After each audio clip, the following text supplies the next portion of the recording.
Samantala may mga kapuso po tayong umakyat sa Baguio City para doon ipagdiwang ang Pasko. Kumustahin natin ang sitwasyon doon.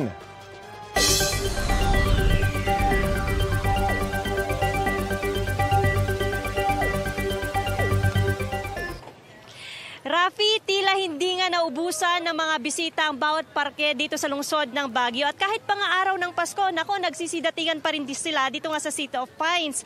At ayon sa kanila, gusto raw nilang i-enjoy itong long holiday. And of course, gusto nilang ma-experience itong cold weather. Kaninang madaling araw ay marami pang mga galing sa ibang probinsya at rehiyon para naman dumalo sa isang misa ngayong araw nga ng kapanganakan ni Jesus. Pero Rafi, bukod nga sa simbahan, ang talagang dinarayo ng ating mga kababayan, itong iba't ibang tourist destinations nga dito sa lungsod ng Baguio. Kabilang dyan dito sa ating kinaroroonan sa Burnham Park. Particularly dito yan sa may go-kart area. Kitang-kita naman, Rafi, kung gaano kadami na itong mga bisita, itong mga dumayo dito sa lungsod ng Baguio para lang ma-experience itong cold weather. At the same time, iba't ibang weather activities nga dito sa lungsod ng Baguio. Ito kasing go-kart, isa ito sa mga activities din na talagang dinarayo dito sa may Burnham Park.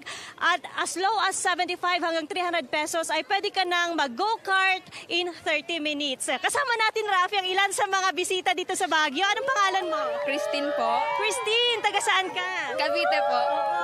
Bakit, Christine, napili niyong pumunta dito sa lungsod ng Baguio? Araw ng Pasko ngayon.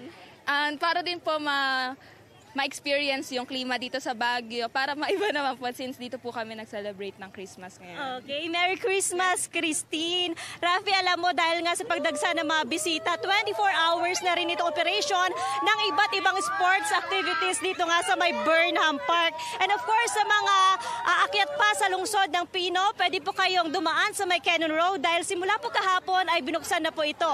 Mas mapapabilis din itong pagbiyahe, especially yung mga galing nga sa may South area. Yun nga lang, Rafi, pag pupunta rito, sabi nila, wag na lang magdala ng sasakyan. I-utilize na lamang itong mga public utility vehicles dahil may experience pa rin itong traffic build-up dito nga sa lungsod. Merry Christmas, Rafi! Maraming salamat sa iyo at Merry Christmas sa iyo, Joan Ponce, at sa iyong team ng GMA Regional TV 1 North Central Luzon.